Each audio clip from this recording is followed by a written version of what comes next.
I just want to continue. Woo! With how excited people are. They were having fun. Yes. It's kind of hard not to after a wintry week like this. Yeah. Like if you made it up the canyon and you skied, I'm so jealous. Please tell me you took some turns for me because I was forecasting all of this snow. And tonight we're not getting much of a break. We're going to start with our Woodland Hills photo because this is just so pretty. Wow. Peggy sent this in. She's the greatest weather watcher. They've picked up 12.5 inches in the last 24 hours.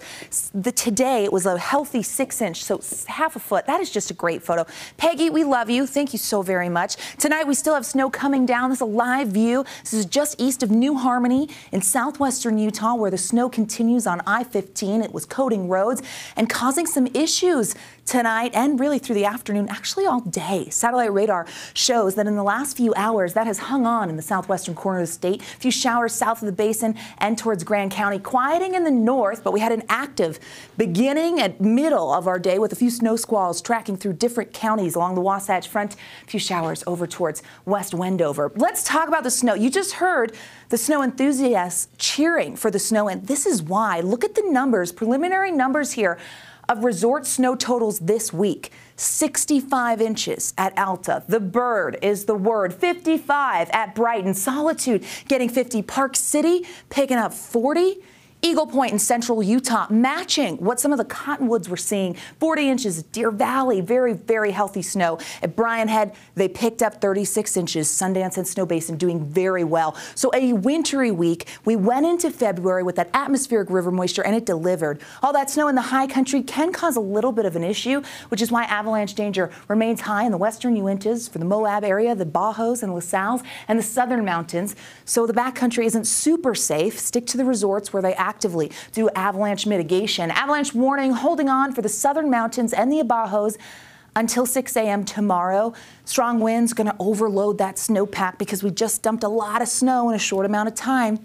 Brad catching this one in Fillmore. Do you ever get to see snow in Fillmore? Come on, that's a great shot, and it was active. One of the areas where we still have that winter weather advisory in effect. This is for Jueb and Millard counties. It will hold on until 8 a.m. tomorrow. And as you saw, it's still snowing in the southwestern corner of the state. Great time-lapse video coming out of Salt Lake City. Seth taking this one. And you see the snow bands that developed. Now, we had colder air in place, and the storm system dropping in from the Pacific Northwest was cold enough to make that snow happen, and it did, and it continued coming throughout the state. Temperatures today hit 40. That's below average, but it was a struggle to get there. Most of the day in Salt Lake, we were in the 30s and 40s on the eastern side of the state. Blanding, where we saw snow on the cameras, only in the 20s. 46 in St. George, running below average. Visibility out there tonight after fresh snow dropping, especially over towards Flaming Gorge, Castle Country, parts of I-15, the I-70 corridor, down to a mile. So just take it easy on the roads. We've seen the crashes. We have to be so careful because it's deceptively slick out there. Futurecast, we put this into motion, and you're going to see how that moisture eventually starts to clear. Uinta Basin gets a little more snow, so does southeastern Utah as we get through the morning hours. And we put this clearing into motion by about noon tomorrow. So the north is quieting down, but northwest flow can't totally take out the chance of an isolated shower, but drier conditions, trending drier statewide eventually. By late tomorrow, the mountains hold on with the snow, but high pressure takes over as we roll into Sunday, and that will bring quieter conditions, sunshine, and a drier pattern.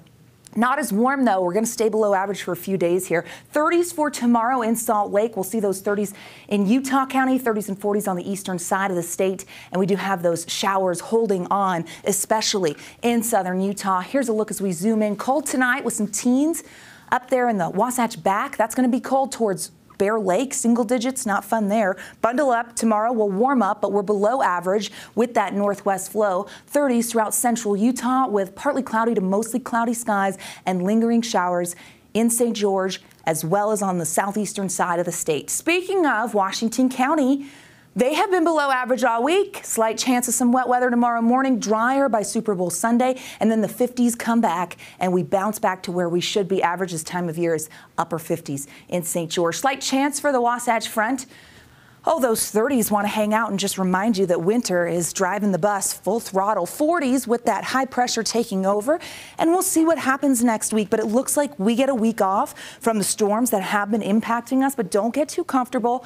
Long range brings a little bit of promise when it comes down to wet weather. And I'm here for it. Yeah, it's such a different year from last winter, but still, like, it's nice that we're getting served up all this moisture. I mean, it's not the record that last year was, but also, like, atmospheric rivers bringing every basin in Utah over 100% of capacity. We'll take that. I'm like, water woes, water no, yes, we will take this. We will.